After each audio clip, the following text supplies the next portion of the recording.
What's up, guys? JP back at you once again, bringing you guys week number 10 in my 365-day challenge.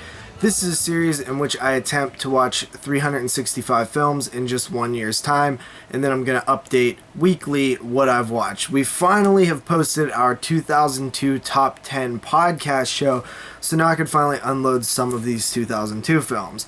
So first up, we have Signs from 2002. Honestly, going into this one, I've never been the biggest fan of M. Night Shyamalan, even though when Signs came out, I did find it effectively scary. And then I didn't think that I would still find it scary simply because the butt of the joke that M. Night's become. And even though I really did enjoy The Visit and it made my top 10 of 2015, I wasn't sure how I would feel about Signs. It's been a long time since I watched it. And I found it to be surprisingly still very suspenseful and very thrilling, very scary. And I thought it was overall very well done, very well acted. I felt like maybe the young kid character was a little too on point all the time. And as for some of the sort of plot holes or honestly the silliness of the whole scenario, you know, the way that they're defeated and things like that, just some of the ways that things turned out I thought was a little bit wonky. But besides that, very effective, very scary, and honestly, it held up. I give Signs a 8 out of 10. And then we have another one from 2002. We have The Ring, which also made my top 10 list. I believe it was number 2 in my top 10. The Ring really surprised me. Another case where I had seen it when I was young. It scared the hell out of me. I thought that it was very good then.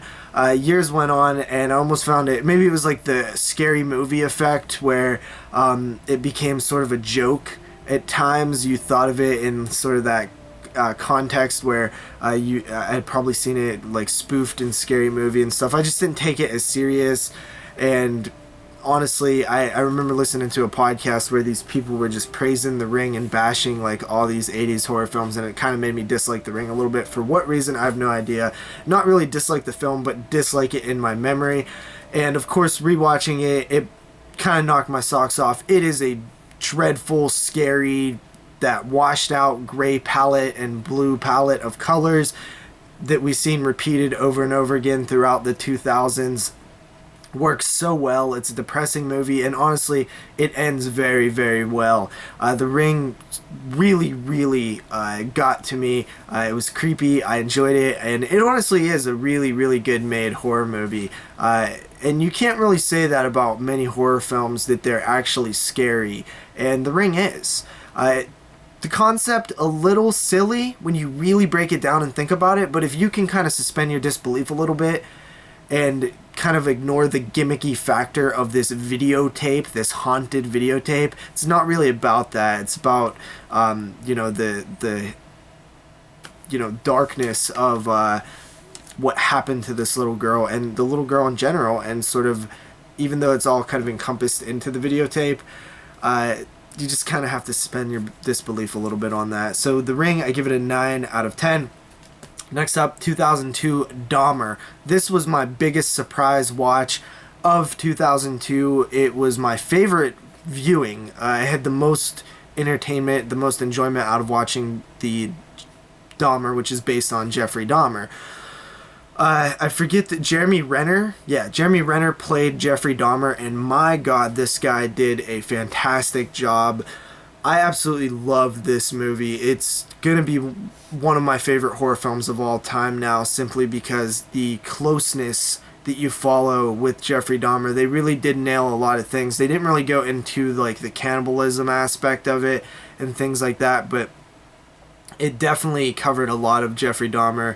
Very good biographical film. Absolutely blew me away. The apartment, the taking Jeffrey Dahmer and making him sort of a real person that you kind of relate with at times is kind of scary. It's a scary thought, and honestly, I was super blown away with just the delicacy in which the film was handled, and it was handled very delicate, and they really focused on a lot of aspects of Jeffrey Dahmer's life that many other filmmakers probably would have brushed past. Absolutely love Dahmer. Highly recommend it. It's not gimmicky. It's not like a lot of those serial killer films you see based on, the different serial killers that existed, where they're exploitive. This is a very well done movie. I give Jeffrey Dahmer, or rather Dahmer from 2002, a 9 out of 10. Next up, we have May from 2002, starring Angela Bettis. And previously on this series, we covered Carrie from 2002, also starring Angela Bettis. And it's really such an interesting thing that Angela Bettis played 17-year-old Carrie White, and in the same exact year she played an adult May. Two different characters, but kind of similar, and she's just brilliant in both performances. May is definitely one of the better horror films of that era, the 2002 era, and it definitely made my top 10. If you guys haven't heard that yet, definitely check out the top 10 show that we did. And May, what can I say about it? Honestly, it's just an oddball, awkward film that works perfect on every level. I give May a 8.5 out of 10. After that, we have Cabin Fever from 2002. This film has always been a favorite of mine, and it will continue to be so. At first going into it, I was like, I haven't seen it in a little while, but I've really kind of changed my taste in horror over the past couple years, where I really started to very strongly dislike comedy. So I was a little bit nervous that it was going to hurt my enjoyment of a film that I loved a lot, which is Cabin Fever, because Cabin Fever has a lot of comedic moments in it. But I found that none of the comedy felt really that out of place for me. Certain times maybe it went a little bit too far, but for the most part I was able to put that aside, and I very much enjoyed it. I picked a few new things that I noticed about the film, and I of course revisited a lot of thoughts that I had about the film, so it was really cool to check it out again and really kind of look at it from a critical point of view instead of just an enjoyment point of view. And it does hold up. It's a very well done film in a lot of aspects.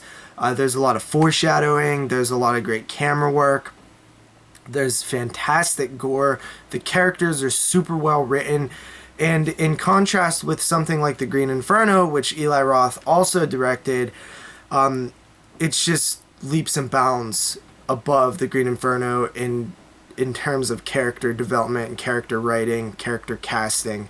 Absolutely love Cabin Fever. I give Cabin Fever a solid 8 out of 10. Next up here, guys, we have Dog Soldiers from 2002. This one was one of my favorite werewolf films for a long time, but I haven't watched it in a long time. Ginger Snaps is my favorite werewolf film, but Dog Soldiers is probably my second favorite werewolf film.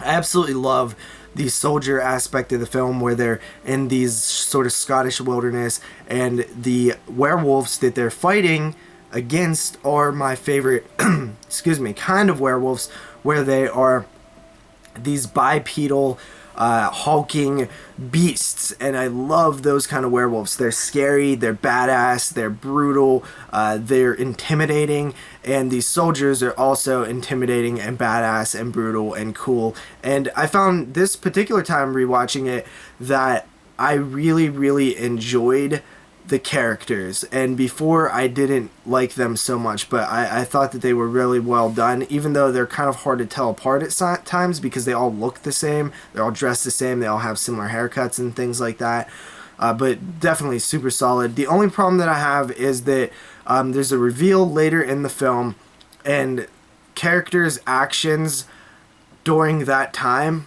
really don't make sense, and it kind of is a plot hole. So that's one of the things that I did not like about the film. But other than that, it's an awesome blast. It's a blast, entertaining, shot really well. The Scream Factory Blu-ray, man, that transfer is not good. I mean, I tried to defend it a little bit. It is the best that we probably could have got because it's exactly what the director wanted. So, free for him, more power to him to go in and do what he wanted with the transfer. Director Neil Marshall, but it is just not that good of a transfer, and it's kind of upsetting a little bit. Last one for this part, guys, is JuOn from 2002. This is the original Grudge, or at least the one that the remake was based off of. I like this film. I had my issues with it. I didn't love it like some of the other guys on the podcast. It was pretty much one of those films where it was a little hard to follow because it's told in a non-linear timeline, which I knew going in because the homies told me, but I still had a little bit of difficulties. I also found that it's really not that scary, and that film relies heavily on you being scared.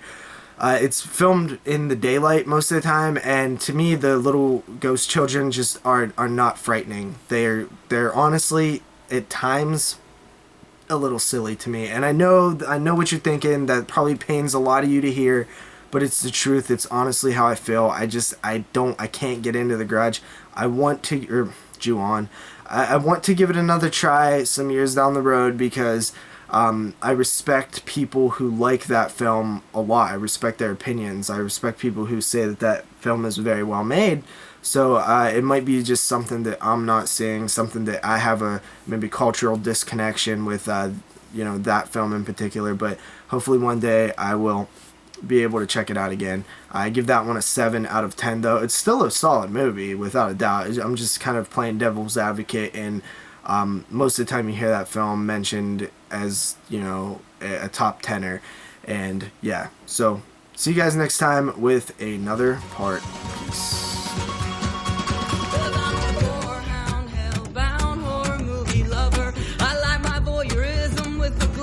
Red rum, cause I'm a gorehound, hellbound, or movie lover, good and evil are just